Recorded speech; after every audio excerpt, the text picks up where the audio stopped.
Assalamualaikum warahmatullahi wabarakatuh. Salam sejahtera untuk kita semua. Perkenalkan, nama saya Dr. Rika Ningsi, SPD MPD. Saya merupakan salah seorang dosen di program studi Pendidikan Bahasa dan Sastra Indonesia, Fakultas Keguruan dan Ilmu Pendidikan Universitas Islam Riau. Pada semester ini, saya dipercaya untuk mengampu mata kuliah pragmatik.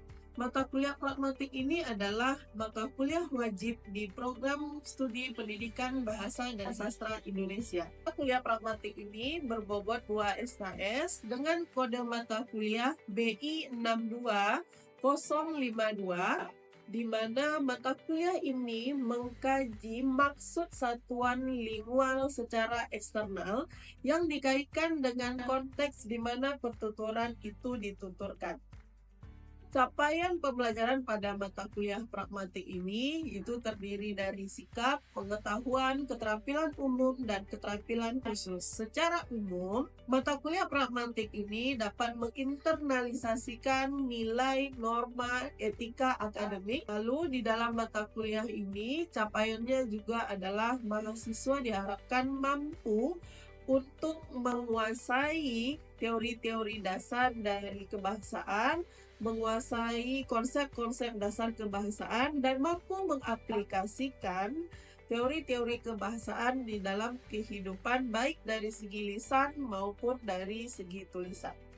Adapun materi dalam mata kuliah pragmatik ini terdiri dari beberapa kajian. Yang pertama dimulai dari hakikat pragmatik dan situasi tutur, tindak tutur menurut Austin dan Shirley, tindak tutur menurut Parker, deksis dan praanggapan, implikator dan entailment, prinsip kerjasama, prinsip kesopanan, parameter pragmatik, skala kesantunan, kesantunan linguistik dan kesantunan pragmatik, bentuk dan fungsi kesantunan di dalam kelas, mereview artikel-artikel pragmatik, dan menyusun artikel hasil penelitian pragmatik dalam kelompok. Pada video berikut, saya akan menampilkan materi prinsip kesopanan, di mana capaian pembelajaran pada materi ini adalah mahasiswa diharapkan mampu mengidentifikasikan dan menerapkan kesopanan berbahasa dalam kegiatan bertutur dengan menerapkan pemikiran yang logis, kritis, sistematis, inovatif, yang sejalan dengan norma dan etika akademik. Bismillahirrahmanirrahim. Assalamualaikum warahmatullahi wabarakatuh. Waalaikumsalam warahmatullahi wabarakatuh. Bismillahirrahmanirrahim. Puji syukur kehadiran Allah Subhanahu wa taala. Alhamdulillahirabbil alamin. Salam sejahtera untuk kita semua. Pada pagi hari ini sehat semua? Sehat, Bu. Alhamdulillah ya. Jadi perlu kita bersyukur kehadiran Allah Subhanahu wa taala karena pagi hari ini kita masih diberikan kesehatan, kesempatan untuk sama-sama hadir di dalam kelas ini untuk mengikuti mata kuliah pragmatik. Ya, ini adalah pertemuan kita yang ketujuh. Alhamdulillah Allah berikan kita kesehatan, kesempatan untuk sama-sama hadir untuk menuntut ilmu di dalam kelas ini. Salawat beriring salam, marilah kita hadiahkan kepada Nabi besar junjungan alam dengan mengucapkan Allahumma sholli ala sayyidina Muhammad wa ala sayyidina Muhammad. Ya. Hari ini kira-kira ada tidak yang tidak hadir? Teman Anda? Ada, Bu. Berapa orang kira-kira yang tidak hadir? 3, Bu. 3 orang. Siapa? Nisa Awalinda, Bu. Nisa Nisa Awalinda. Apa keterangan Nisa Awalinda ini, Putri? Izin, Bu. Izin. Oke. Kemana dia? PSDM, Bu. Jadi panitia. PSDM. Panitia PSDM. Oke. Ada lagi? Wulandari. Wulandari kemana? Sakit. Oke. Sudah berapa hari sakitnya? Najmi ketua ya. Kemana Najmi? Izin panitia PSDM juga. Oke. Jadi ada 3 orang ya yang tidak hadir di kelas ini. Materi kita yang akan kita lanjutkan itu adalah mengenai prinsip kesopanan. Nah, tapi sebelum kita lanjut ke prinsip kesopanan, kita kembali lagi mengulang materi kita yang lalu, yaitu mengenai prinsip kerjasama. Jadi prinsip-prinsip ini dia berdekatan, tapi dimulai dari prinsip kerjasama dulu. Kita akan melanjutkan materi kita, ya. Materi kita yang akan kita lanjutkan itu adalah yang kita bahas di minggu lalu. Saya, Bu. Ya, silakan. Prinsip kerjasama itu terbagi menjadi 4. Yang pertama ada kuantitas, kemudian yang kedua ada kualitas, yang ketiga ada relevansi, dan yang keempat ada pelaksanaan atau cara. Oke, ada 4 ya. Di dalam prinsip kerjasama ada 4 maksim. Jadi ada maksim kuantitas, ada maksim kualitas, relevansi, dan cara. Kegiatan bertutur, prinsip kerjasama saja tidak bisa membuat komunikasi berjalan lancar. Perlu ada hal lain di dalam komunikasi agar komunikasi bisa berjalan dengan lancar. Namanya adalah prinsip kesopanan. Nanti ada tim atau kelompok yang akan mempresentasikan mengenai prinsip kesopanan ini. Kelompok berapa yang akan presentasi? Kelompok 6. Kelompok 6. Saya akan menjelaskan mengenai pengertian maksim. Maksim di sini merupakan kaidah kebahasaan di dalam interaksi lingual. Kaidah-kaidah yang mengatur tindakannya, penggunaan bahasanya, dan interpretasi prestasinya terhadap tindakan dan ucapan lawan tuturnya. Selain itu, maksim juga disebut sebagai bentuk pragmatik berdasarkan prinsip kerjasama dan prinsip kesopanan.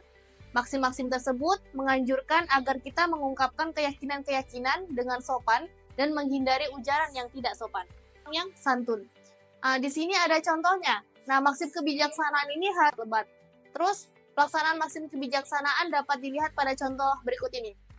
Tuan rumah mengatakan, silahkan makan saja dulu. Nah, tadi kami sudah mendahului. Lalu tamunya itu menjawab, wah, jadi tidak enak saya, Bu, gitu. Nah, di dalam pertuturan tersebut itu tampak dengan jelas bahwa apa yang dituturkan si tuan rumah sungguh memaksimalkan keuntungan sang tamu. Selanjutnya di sini ada maksim kedermawanan atau penerimaan. Pengertiannya, dengan maksim kedermawanan ini atau maksim penerimaan, para peserta pertuturan diharapkan dapat menghormati orang lain. Nah, penghormatan terhadap orang lain ini akan terjadi apabila, nah di sini ada poin pentingnya, apabila orang dapat mengurangi keuntungan bagi dirinya sendiri dan memaksimalkan atau tambahi pengorbanan dirinya sendiri. Di sini dapat dilihat pada contoh tuturan anak kos A. Mari saya cucikan baju kotormu, pakaianku tidak banyak kok yang kotor. Lalu anak kos B menjawab, tidak usah mbak, nanti siang saya akan mencuci juga. Nah, dalam tuturan tersebut dapat dilihat dengan jelas bahwa anak kos A berusaha mengurangi keuntungan bagi dirinya sendiri dengan cara menambahkan beban bagi dirinya sendiri. Bisa dilihat bahwa anak kos A itu mau mencucikan baju anak kos B karena anak kos A ini tidak banyak kok pakaian kotornya kan. Nah, baru hal itu dilakukan dengan cara menawarkan bantuan untuk mencucikan pakaian kotornya si B. Saya akan melanjutkan pembahasan maksim penghargaan atau kemurahan. Di sini ada pembahasannya di mana di dalam maksim penghargaan dijelaskan bahwa seseorang akan dapat dianggap santun apabila dalam bertutur selalu berusaha memberikan penghargaan kepada pihak lain. Di sini maksim ini diharapkan agar para peserta pertuturan tidak saling mengejek, saling mencaci, atau saling merendahkan pihak lain. Peserta tutur yang sering mengejek peserta tutur lain dalam kegiatan bertutur akan dikatakan sebagai orang yang tidak sopan. Dikatakan demikian karena tindakan mengejek merupakan tindakan tidak menghargai orang lain. Namun di sini ada contoh dari pelaksanaan maksim penghargaan, dapat dilihat teman-teman. Ani, alhamdulillah aku tadi sedang maju ujian proposal. Nia, iya say. Tadi penjelasanmu sangat jelas. Di sini pemberitahuan yang disampaikan berikutnya itu ada maksim kesederhanaan atau kerendahan hati. Di mana nanti saya memberikan sambutan dalam rapat dasawisma ya, Ibu B. Waduh, nanti grogi aku. Dalam contoh di atas itu, Ibu B tidak menjawab dengan, oh tentu saja, memang itu kelebihan saya. Ibu B mengurangi pujian terhadap dirinya sendiri dengan mengatakan, waduh nanti grogi aku. Akan melanjutkan materinya mengenai maksim permufakatan atau kecocokan. Di dalam maksim ini, diharapkan para peserta tutur dapat saling membina kecocokan atau kemufakatan di dalam kegiatan bertutur. Apabila terdapat kemufakatan atau kecocokan antara diri penutur dan mitra tutur dalam kegiatan bertutur, masing-masing dari mereka dapat dikatakan bersikap santun. Contohnya di sini bisa teman-teman lihat bahwa ruangan tersebut gelap. Guru B mengiyakan pernyataan guru A bahwa ruangan itu gelap dan kemudian mencari saklar yang memberi makna perlu menyalakan lampu agar ruangan menjadi terang. Yang terakhir ada maksim simpati atau kesimpatian. Di dalam maksim kesimpatian, diharapkan agar peserta tutur dapat memaksimalkan sikap simpati antara pihak yang satu dengan pihak lainnya. Jika lawan tutur mendapatkan kesuksesan atau kebahagiaan, penutur wajib memberikan ucapan selamat. Bila lawan tutur mendapatkan kesusahan atau musibah, penutur layak berduka atau mengutarakan bela sungkawa sebagai tanda kesimpatian. Sikap antipati terhadap salah satu peserta tutur akan dianggap tindakan tidak santun. Di sini ada contohnya, mahasiswa A mengatakan, "Mas, aku akan ujian skripsi minggu depan." Lalu, mahasiswa B menjawab, "Wah, selamat ya, semoga sukses." Baik, itu saja materi yang saya sampaikan. Saya kembalikan ke moderator. Di sini kami akan membuka sesi tanya jawab. Apakah ada teman-teman yang mau bertanya? Baik, izin bertanya kepada kelompok penyaji. Tadi sudah dijelaskan bahwa maksim kedermawanan itu menguntungkan orang lain atau mengurangi keuntungan bagi diri sendiri. Dan apa yang akan terjadi jika kita melanggar hal tersebut atau melanggar maksim kedermawanan tersebut? Oke, terima kasih kepada Mulyana. Baiklah, ibu bertanya kepada guru penyaji. Pertanyaan saya tentang maksim kebijaksanaan. Bagaimana maksim kebijaksanaan itu diterapkan dalam tuturan dan berikan contoh dalam tuturan di kegiatan sehari-hari. Oke, silakan kembali Ice. Saya ingin bertanya kepada kelompok penyaji tentang maksim simpati. Apa sih peran maksim simpati dalam menciptakan hubungan yang harmonis antara pendengar dan pembicara? Baik, di sini saya akan menjawab pertanyaan dari Mulyana. Pertanyaannya, apa yang akan terjadi jika orang melanggar maksim kedermawanan? Nah, di sini bisa kita lihat bahwa poin penting dari maksim kedermawanan adalah penghormatan terhadap orang lain akan terjadi apabila orang dapat mengurangi keuntungan bagi dirinya sendiri dan memaksimalkan atau tambahi pengorbanan diri sendiri.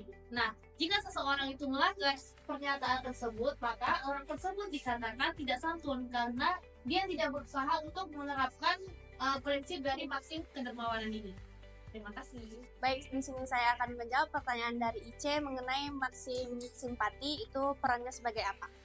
Maksim simpati itu berperan penting dalam menciptakan hubungan yang baik antara mitra tutur dan penutur, karena melibatkan kemampuan untuk memahami dan berbagi perasaan orang lain. Dengan memahami perasaan orang lain, kita dapat merespon dengan lebih baik dan memberikan dukungan yang dibutuhkan. Baiklah, saya akan menjawab pertanyaan dari Wadira, yaitu soalnya bagaimana maksim kebijaksanaan diterapkan dalam tuturan dan beserta contohnya. Di sini kita akan bahas dulu pengertiannya, di mana pengertian dari maksim kebijaksanaan itu merupakan konteks komunikasi yang merujuk pada penggunaan bahasa yang bijaksana, berhati-hati, mempertimbangkan dari kata-kata yang diucapkan. Di sini ada contoh kesehariannya, yaitu seperti menghindari bahasa yang menyakiti. Seperti saya bilang, ide kamu bodoh banget sih, gitu, gak masuk akal. Jadi dalam tuturan lebih sopannya tuh kayak memberikan kata-kata yang lebih efektif. Misal, mari kita perbaiki. Karena ini merupakan konteks komunikasi yang merujuk pada penggunaan bahasa yang bijaksana. Berhati-hati dalam berkata yang diucapkan. Contohnya seperti saya memberikan kritik kepada kamu itu seperti kamu bodoh banget untuk dalam memperbaiki makalah ini. Namun dalam konteks kebijaksanaannya saya memberikan yang kata-kata yang lebih efektif, tidak menyakiti hati kamu itu. Baiklah teman-teman, terima kasih atas perhatian teman-teman semuanya. Kami dari kelompok 6 mengucapkan terima kasih. Lebih dan kurangnya kami mohon maaf. Kami sudahi dengan Assalamualaikum warahmatullahi wabarakatuh. Waalaikumsalam warahmatullahi wabarakatuh. Kita berikan apresiasi.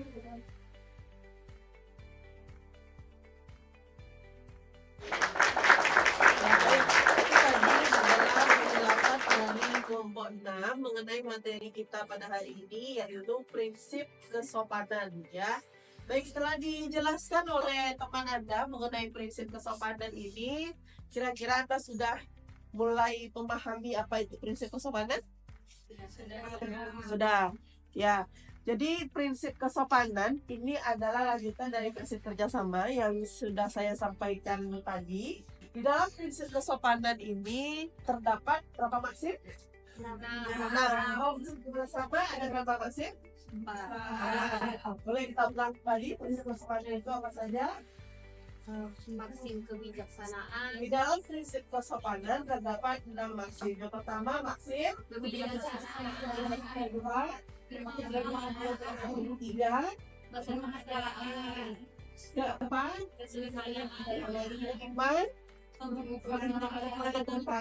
yang keenam, maksim simpati. Jadi keenam maksim ini adalah sebagai rambu-rambu di dalam kita berkomunikasi. Ternyata di dalam berkomunikasi kita tidak hanya perlu bisa bekerja sama dengan orang lain, tetapi juga kita harus memperhatikan kesopanan di dalam berkomunikasi agar komunikasi itu bisa berjalan dengan lancar. Baik, dari 6 maksim dari prinsip kesopanan ini, nanti saya akan memberikan sebuah contoh pertuturan. Di dalam contoh pertuturan itu nanti Anda analisa dia masuk ke maksim mana. Lalu kalau sudah dapat dia masuk ke maksim mana, alasannya mengapa maksim masuk ke maksim itu berdasarkan yang sudah dijelaskan oleh dua orang tadi. Ya, baik, kita lihat di sini. Pertuturan ini dituturkan oleh seorang mahasiswa kepada rekan sekelasnya. Jadi seperti Anda ini kita berinteraksi, kemudian ada namanya di sini Kartika dan Lutfi. Ya, Kartika mengatakan, aduh, penaku ketinggalan. Lutfi menjawab, pakai penaku aja. Nih ada beberapa, mau yang mana? Ya. Kemudian Lutfi menambahkan, tapi harap maklum aja ya, penaku pena murahan. Kemudian Kartika mengatakan lagi, ya ampun, baik kali. Jadi gak enak. Dijawab lagi oleh Lutfi, kalau gak enak kasih kunci aja. Ya, jadi ini adalah sebuah konteks pertuturan yang terjadi di dalam kelas antara satu mahasiswa dengan mahasiswa yang lainnya. Jadi di dalam pertuturan ini terdapat beberapa maksim kesopanan yang sudah dijelaskan oleh teman-teman Anda tadi.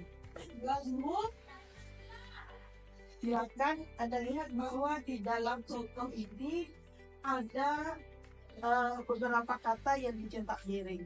Biasanya ada yang cetak miring itu menunjukkan ada sesuatu di dalamnya.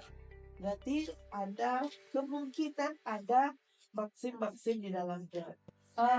Konteksnya lalu percakapannya atau pertuturannya dari konteks yang sudah dijelaskan lalu pertuturannya ada, kira-kira siapa yang bisa menjelaskan maksim apa yang terkandung di dalam pertuturan ini? Siapa kira-kira yang bisa? Iya, Bu. Ya, tidak kan? Dari yang sudah saya pahami dan yang dijelaskan teman-teman tadi, dalam tuturan pakai penaku aja nih ada beberapa, mau yang mana.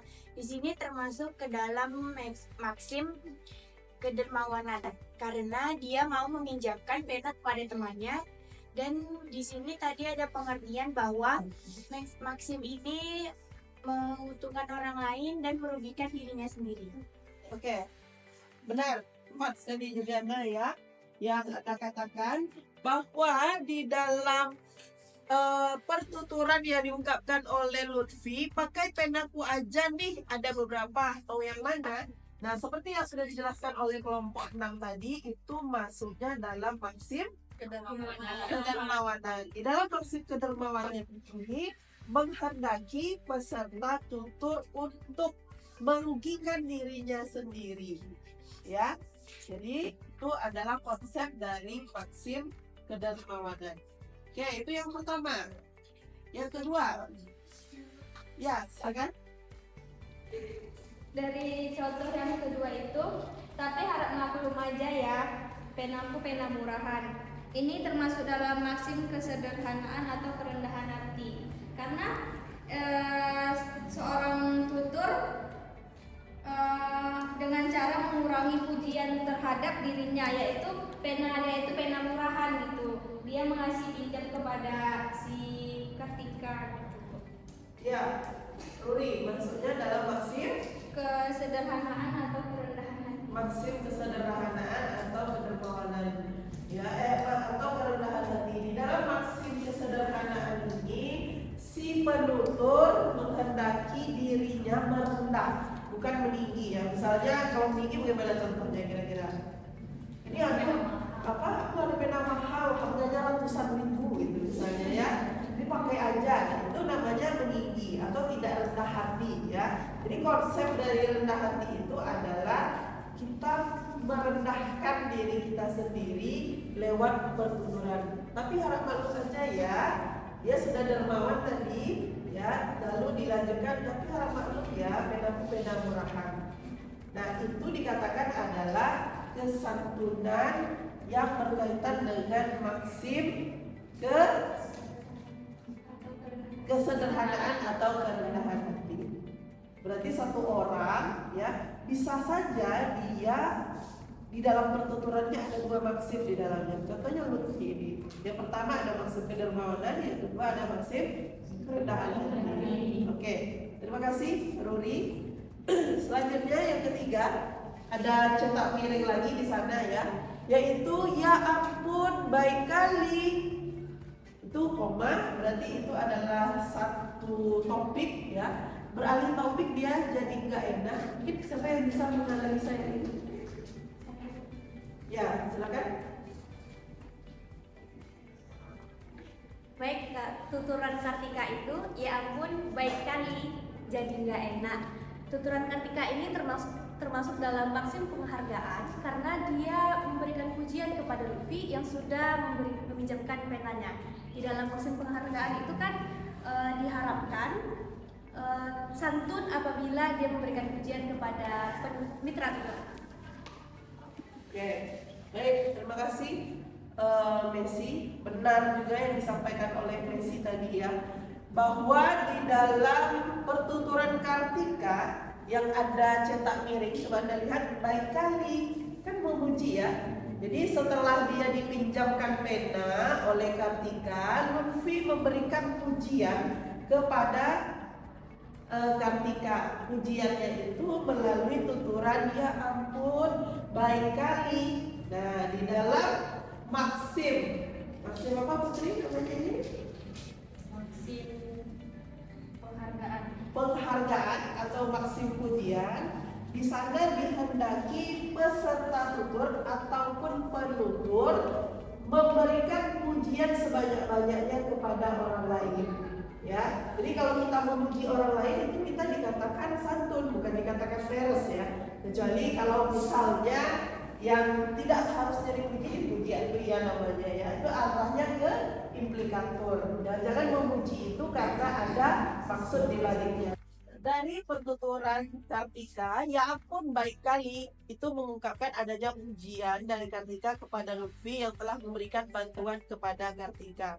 Nah, di dalam pertuturan itu terkandung maksim pujian ya atau maksim penghargaan. Di dalam maksim pujian itu menghendaki peserta tutur untuk menghormati atau memuji orang lain sebanyak-banyaknya. Ketika itu dilakukan, maka dikatakan orang itu adalah orang yang santun.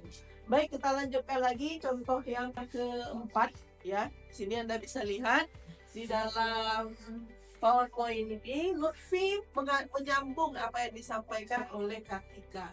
Tadi topik yang kedua, Kartika mengatakan jadi nggak enak ya ampun baik kali jadi nggak enak. Lutfi menanggapinya dengan bahasa dengan pertuturan kalau nggak enak kasih kucing aja. Nah, ini pertuturan sehari-hari yang sering kita ungkapkan itu maksudnya pada kecil. Ya, Putri. Oke.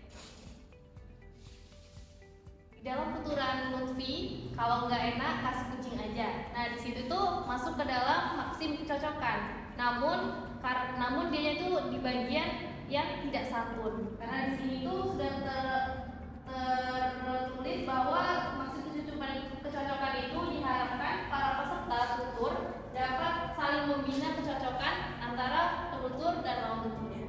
Ya, benar. Putri, terima kasih. Di yang keempat, contoh yang keempat, kalau nggak enak kasih kucing aja. Ya, itu kalau kita sambungkan dengan penuturan Kartika, ya ampun, baik kali jadi nggak enak. Yang nggak enak itu kan sebenarnya perasaannya ya, bukan masalah makanan. Tapi si Lutfi menanggapinya, oh ini sepertinya makanan. Jadi kalau nggak enak ya udah kasih kucing aja gitu. Jadi tidak membina kecocokan antara si penutur dan lawan tutur. Ketika tidak membina kecocokan, dia tetap masuk dalam maksim kecocokan, tapi bagian yang tidak santun. Baik, dari yang sudah dijelaskan tadi, kira-kira apa simpulan dari materi kita hari ini? Simpulan yang sudah saya simpulkan yaitu kaidah kebahasaan di dalam lingual, dan di sini ada 3 kaidahnya. Yang pertama ada bahasa, kemudian tuturan dan interpretasinya. Interpretasinya itu berupa tuturan antara penutur dan intratutur. Nah dari sini ada 6 maksim yang dari kesopanan dan kesantunan. Yang pertama itu ada kebijaksanaan, yang kedua kedermawanan atau penerimaan, yang ketiga kesederhanaan, kemudian kesimpatian, penghargaan, dan permufakatan. Oke, terima kasih Danda untuk simpulan yang diberikan. Baik, terima kasih. Tadi Danda sudah memberikan kesimpulan yang baik terhadap materi kita hari ini, yaitu prinsip kesopanan. Jadi seperti yang saya katakan tadi, bahwa prinsip kesopanan ini kita perlukan dalam kegiatan bertutur agar kita di dalam berkomunikasi bisa saling menjaga interaksi dengan baik dengan adanya kesopanan atau kesantunan dalam berbahasa. Jadi untuk kita, Anda sebagai mahasiswa, saya sebagai dosen, dan kita sebagai makhluk sosial, kita memerlukan bahasa dalam berkomunikasi. Jadi kalau kita tidak berkomunikasi dengan santun, maka komunikasi itu tidak akan berjalan dengan lancar. Ya, jadi itulah gunanya prinsip kesopanan atau maksim-maksim menjadi rambu-rambu di dalam pertuturan atau di dalam komunikasi. Baik, sampai di sini ada yang mau ditanyakan terkait materi kita hari ini? Tidak cukup? Baik, kalau tidak ada yang perlu ditanyakan dan berdasarkan ada contoh lalu Anda bisa menganalisanya tadi, saya rasa ini Anda memang benar-benar sudah memahami mengenai prinsip kesopanan ini. Baik, kalau memang tidak ada lagi yang perlu ditanyakan, didiskusikan, maka pertemuan kali ini saya akhiri sampai di sini ya. Kita akan bertemu lagi minggu depan dengan topik yang lainnya. Jadi semoga apa yang kita pelajari hari ini benar-benar bisa kita terapkan di dalam kehidupan kita sehari-hari. Ya, saya rasa cukup sampai di sini. Begitu, marilah kita ucapkan hamdalah.